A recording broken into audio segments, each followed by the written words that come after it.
queridos, chegou o que parece ter sido a noite mais longa da história. Uma noite diferente de todas as outras noites. Nessa noite, depois que Jesus ceou com seus discípulos, celebrou o último Pêssar, Jesus vai para o Monte das Oliveiras e fica ali com seus discípulos, porque ele precisava estar com o Pai, ele precisava orar.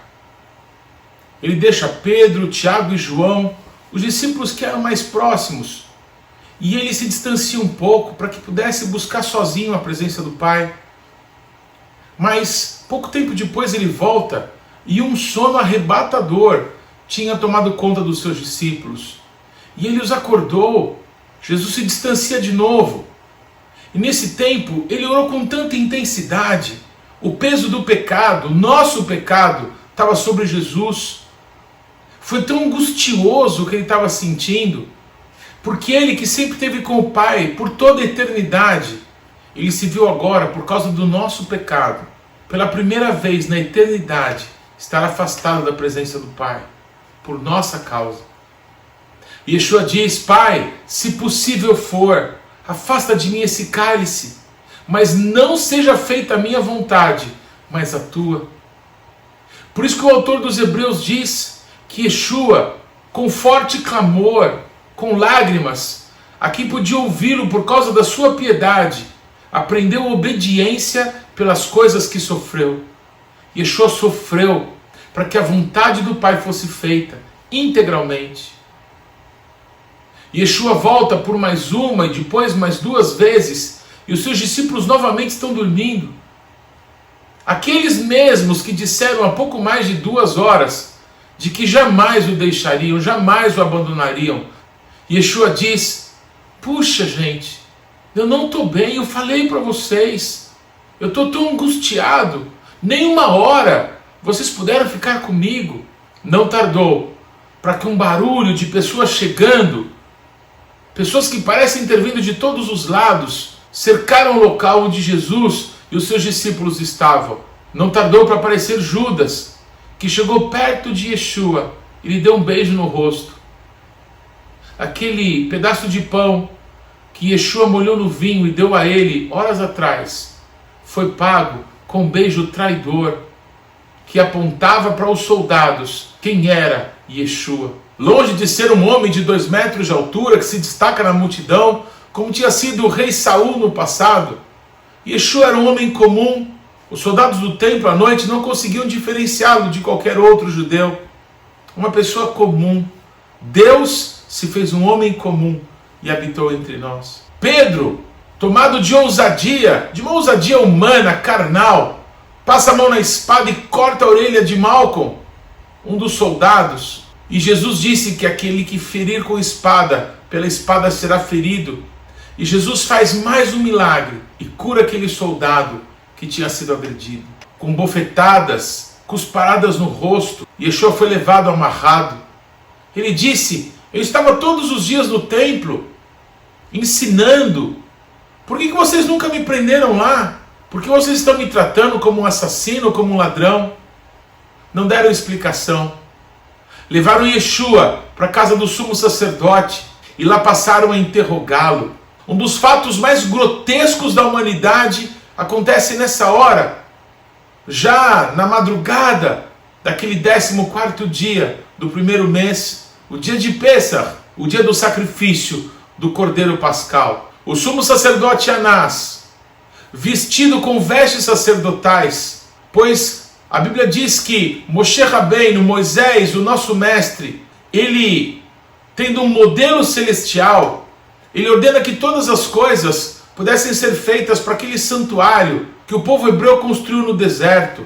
Todas as roupas, todos os móveis, todos os utensílios, tudo tinha por modelo algo que Moisés viu nos céus.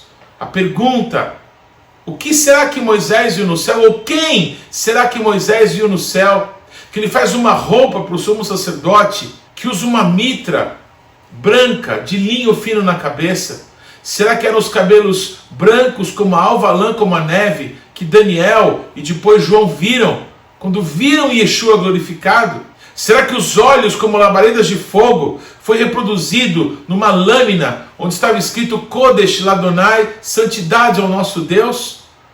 Sobre os olhos do sumo sacerdote um diadema feito de ouro? Será que as vestes talares, será que os pés descalços do sumo sacerdote apontavam para aquele que tem a voz como de muitas águas, voz como de uma multidão, aquele que tem os pés como que polidos numa fornalha, pés de bronze? Pois o sumo sacerdote, quando se vestia com as vestes gloriosas, com as vestes sumos sacerdotais, nada mais fazia do que se vestir do Mashiach glorificado, de Yeshua, assim como nós vamos vê-lo no céu. Pois o fato grotesco é que o sumo sacerdote, vestido de Mashiach, que é Deus, julga Deus vestido de homem, e o homem vestido de Deus condena Deus vestido de homem.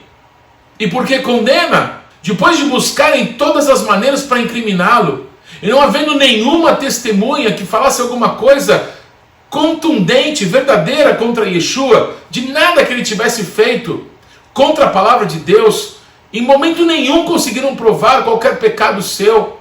Levantam falsas testemunhas, mas não conseguem provar que aquelas palavras mentirosas tinham qualquer fundo de verdade. Em determinado momento, aquele homem vestido de Deus pergunta para Deus vestido de homem: você é o Filho de Deus? Yeshua responde: eu sou, e você verá o Filho do Homem sentado à destra do Pai nas maiores alturas. Quando Yeshua diz essa verdade eterna, o sumo sacerdote rasga suas vestes e disse: blasfemou! Não precisamos de mais nada para incriminá-lo. Yeshua diz a verdade. Ele é condenado por dizer a maior verdade de todas. Ele é Deus, ele é o Mashiach, ele é o Filho do Deus vivo. Yeshua começa a apanhar os anciãos do Sinédrio, todos aqueles religiosos que na alta madrugada estavam ali para condenar Jesus. Começaram a esbofeteá-lo, cobriram a cabeça, batiam em Jesus e perguntavam: profetiza, quem foi que te bateu? Nesse mesmo local, Pedro, que se esquivando dos olhos acusadores, foi identificado como um dos discípulos de Jesus, mas ele disse que não conhecia, não sabia quem era. Por 3 vezes, Pedro nega Yeshua. Yeshua apanhando, e aquele que tinha dito poucas horas antes que jamais o abandonaria, diante dos olhos de Yeshua, Pedro diz: eu não o conheço. Yeshua é levado por uma cadeia, ali perto da casa do sumo sacerdote. Esse lugar é aberto a visitações até hoje. Nós podemos ver ainda os buracos feitos na pedra, onde os encarcerados eram atados com cadeias. Yeshua ficou ali a noite inteira. No despertar do dia, ele é levado a Pilatos. Acusam Jesus de sedição, mas os judeus não conseguem lidar com essa realidade. Eles não conseguem provar que Yeshua tinha pecado, que Yeshua tinha feito alguma coisa contra a Torá, contra a vontade de Deus. E entregam o rei dos judeus para os gentios lidarem com isso. Pois Pilatos não conseguia ver nele culpa alguma. E sabendo que o seu ministério tinha começado na Galileia, e estando em Jerusalém Herodes, que era o governador da Galileia, Pilatos manda Jesus até Herodes. E Herodes, aquela raposa, zomba de Jesus, pega o seu manto púrpura e manda cobrir Jesus, zomba do Rei dos Reis, aquele que nem judeu era, filho de um assassino. Ele devolve Jesus para Pilatos, e Pilatos dizendo para Yeshua: você não responde nada, você não vê que eu tenho o poder de te libertar e te mandar para a crucificação? Yeshua disse: você não teria autoridade se do alto você não tivesse recebido. Yeshua se cala, como uma ovelha muda diante dos seus tosqueadores. Ele não abre a boca, ele não responde coisa alguma para os gentios. Como estava chegando perto da Páscoa, e para conseguir a simpatia do povo, o governador romano liberava um preso. Ele tentava liberar Jesus, mas a multidão não quis. A multidão gritava: crucifica-o.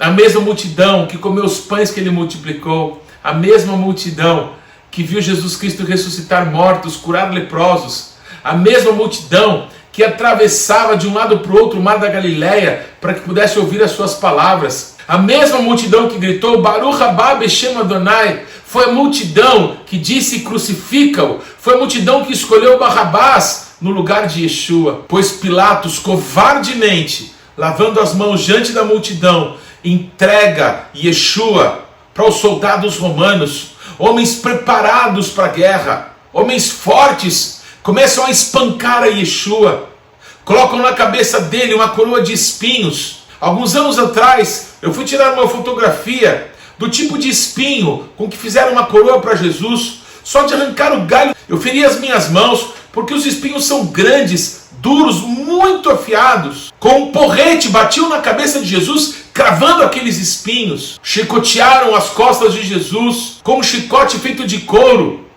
cujas pontas eram pedaços de ossos, pedaços de ferro. Dilaceraram o corpo do nosso Senhor, dilaceraram o corpo de Jesus, aquele que curou enfermos, condenado à morte. Yeshua tem que levar o madeiro, não suportando no meio do caminho. Um homem é designado para que possa ajudar a Yeshua. Ele sobe até o Monte da Caveira. E ali, às 9 horas da manhã, Yeshua é crucificado. Quando vão pregar Jesus naquela cruz, oferecem a ele a misericórdia do inferno. Oferecem para ele vinho misturado com fel, que se torna um alucinógeno, que se torna um anestésico. Mas Yeshua se recusa a beber. Por quê? Porque Yeshua decidiu sofrer até o fim, por amor da gente, suportando os nossos pecados, as nossas dores, as nossas maldições. Jesus não quis fugir. Muitas pessoas fogem nas drogas, fogem no álcool, mas Jesus se recusa a fugir da realidade que o amor dele encobre uma multidão de pecados. É com esse amor que Yeshua nos amou. Onde estavam os seus discípulos? Todos fugiram, todos se escandalizaram. Um deles, João, aquele que na noite anterior estava deitado no peito de Yeshua, ele disse: quer saber de uma coisa? Não tem sentido a minha vida sem o Senhor.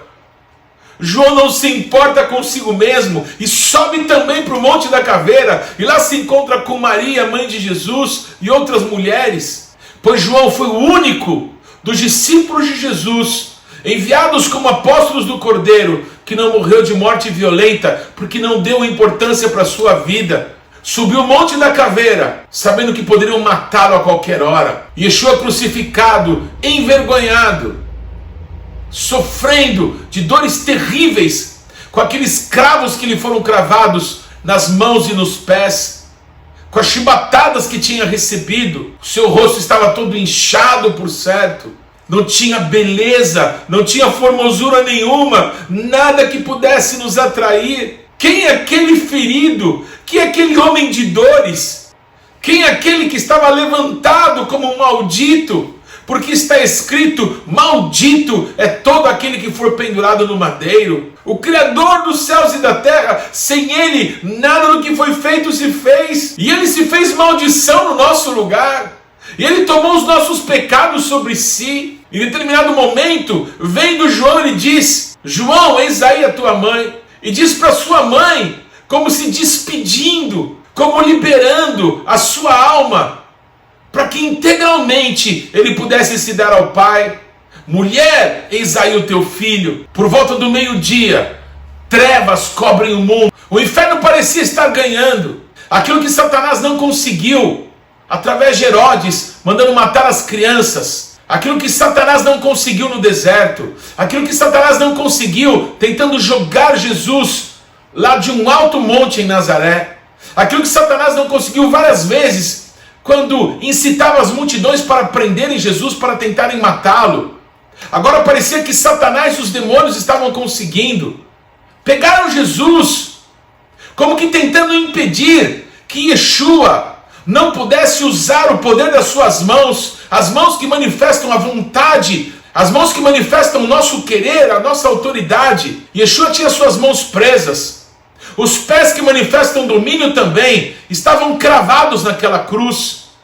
É como se não tivesse mais escapatória, como se Yeshua até que enfim tivesse sido pego por Satanás. Qualquer um que olhasse via um derrotado, via alguém esquecido, um martirizado. O pior é que Yeshua percebe que o Pai o havia abandonado, um sentimento que Yeshua nunca tinha tido na sua vida eterna. Aquilo que o rei Davi O profeta Davi profetiza no Salmo 22, se cumpre ali diante dos olhos de todos. Eli, Eli, lama sabachthani. Deus meu, por que me desamparaste? Silêncio. O pai que disse tantas vezes: esse é o meu filho amado em quem me comprazo, esse é o meu filho, a ele ouvi, te glorifiquei e ainda te glorificarei. Nesse momento o pai se cala. Por quê?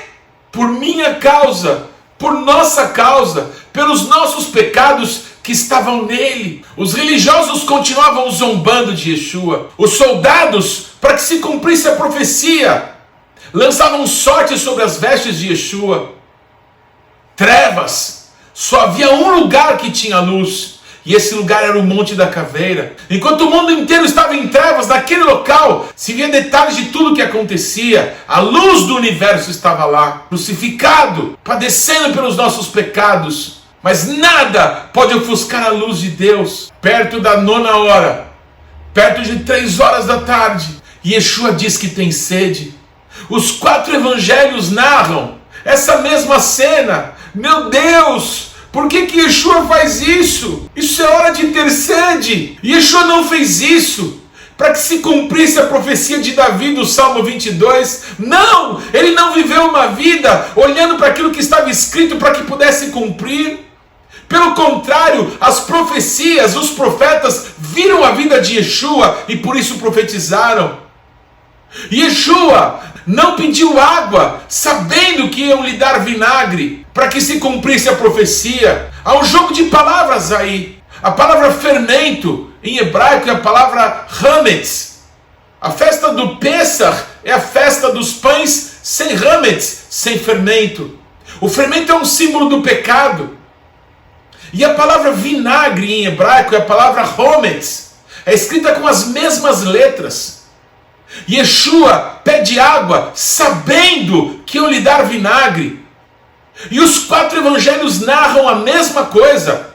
Quando Yeshua experimenta o vinagre, quando não apenas o pecado nosso estava sobre ele, mas ele experimenta o pecado, ele se faz pecado por nós. Ele que tinha rejeitado o vinho com fel, ele pede água. E lhe dão pecado, lhe dão fermento. Ele experimenta o vinagre, ele experimenta o hometz. Ele se fez pecado por nós. E então, sabendo que nada mais faltava, tudo estava cumprido, Yeshua brada, mesmo o Pai não lhe respondendo, mesmo o Pai tendo dado as costas para ele por nossa causa, Yeshua brada: Pai, Abba, está consumado. A ti entrego o meu espírito. Yeshua expira. Como? Como isso é possível? O centurião que viu tudo, o centurião que era o responsável pela execução, começa a bater no peito e dizer: verdadeiramente esse era o Filho de Deus. Por que o centurião diz isso? Porque o centurião vê Yeshua ainda forte. A morte da cruz é uma morte lenta. É uma morte maligna. As pessoas crucificadas às vezes ficavam dias para morrer. Mas Yeshua, apenas 6 horas depois de crucificado, ainda forte a ponto de bradar, Yeshua simplesmente expira, porque ele entregou-se totalmente à vontade do Pai, indo para o Hades, indo para o inferno no nosso lugar. Porque era véspera de Pêssar, porque o 14º dia estava terminando, porque segundo a lei dos judeus, se alguém ficasse pendurado no madeiro, no entardecer, na viração de um dia, traria maldição para a terra.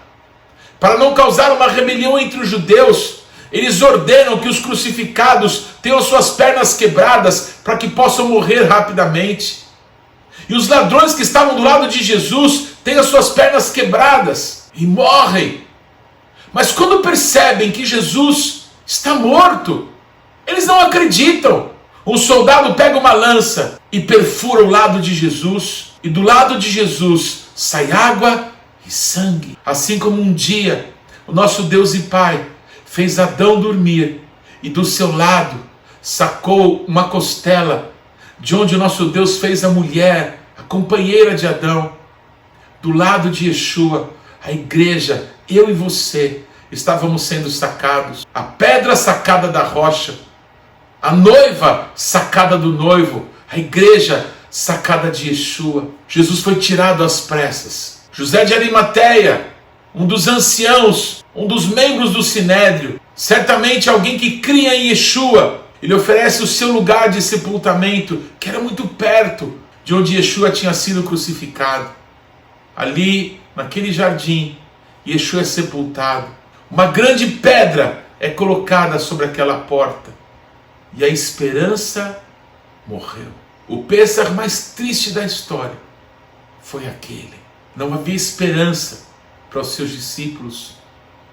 Viram tantos milagres, viram tantas coisas maravilhosas, viram Jesus ressuscitar a Lázaro, viram Jesus ressuscitar a Talita, viram Jesus ressuscitar o filho da viúva de Naim, mas Jesus morreu, a esperança tinha acabado, não havia mais esperança para eles, tudo tinha chegado ao fim. Ele falou tantas vezes que ressuscitaria. Yeshua disse que se encontraria depois da sua ressurreição com seus discípulos na Galileia. Mas todos ficam em Jerusalém. Todos ficam com medo de ser presos também e se escondem. A esperança tinha acabado. A esperança tinha morrido. O inferno pareceu estar ganhando. No templo, depois de um terremoto, um grande abalo e um grande susto, porque o véu se rasgou de cima a baixo. Desculpa, eu acho que você não entendeu de que susto eu dizia. O susto não foi o terremoto ou o véu se rasgando de cima a baixo, o véu que separava o lugar santo dos santos, mas o susto foi todos perceberem que atrás daquele véu não tinha nada. Ali já há séculos não tinha mais a Arca da Aliança, desde a destruição do templo. Atrás da religião não tem coisa alguma. Yeshua durante tanto tempo andou ensinando, curando, manifestando o amor do Pai naquela casa feita por mãos humanas. Mas preferiram a religião, preferiram as doutrinas, preferiram as tradições humanas do que a vida de Deus, do que conhecer o Pai. Eles perderam o tempo da sua visitação. Mas bendito seja o nome de Jesus, porque não acabou assim. Você sabe que Yeshua ressuscitou dentre os mortos. Verdadeiramente, Yeshua ressuscitou dentre os mortos e vivo está. E vivo está para a glória de Deus. E vivo está para que através da nossa vida Ele cumpra todo o seu propósito. O nosso coração grita, anseia pela vinda do nosso Senhor. O nosso coração se deixa guiar pelo Espírito Santo, para que nessa geração o nome de Jesus Cristo seja conhecido, o Evangelho do Reino de Deus seja pregado em toda a terra. O que eu fiz nesses últimos dias, contar aquilo que transformou a minha vida, aquilo que tem me transformado de um desprezível filho de pastor religioso que achava que era alguma coisa porque era filho de alguém, mas que descobriu que Ele me chamou, que Ele me escolheu, que Ele me amou primeiro. É por causa disso que eu estou pregando o Evangelho. É por causa disso que eu estou dizendo que essa noite de Pêssar não nos leva a celebrar uma coisa que aconteceu há milhares de anos atrás, mas algo que pode acontecer hoje em alguém da tua família, que pode acontecer hoje no teu coração. Se você, como eu no passado, apenas frequentava uma igreja como um religioso qualquer, mas que abre o teu coração para esse amor e para essa verdade, que Deus se entregou por nós naquela cruz, para que nós pudéssemos receber a vida. No nome de Jesus, Beshem Yeshua, eu te abençoo. Viva para Deus, entregue o teu coração nas mãos dele, celebre o Pêssar, não como um funeral, mas como a festa da nossa vitória, como o nosso novo nascimento, como a lembrança do nosso novo nascimento. Muitas pessoas amam celebrar os seus aniversários, mas o aniversário de todos nós, do nosso novo nascimento, da nossa vida eterna, é comemorado uma vez por ano, em Pessah, quando Yeshua se entregou por nós e quando Ele ressuscitou por nós dentre os mortos. Que Deus te abençoe. Agora, essa palavra não é minha, ela é sua. Corra com ela, da sua maneira, da sua forma. Conte para todo mundo a mais maravilhosa de todas as histórias. Haruach vehakalá orimbo. O Espírito e a noiva dizem: vem. Maranata, vem Yeshua. Bom Yeshua. Amém.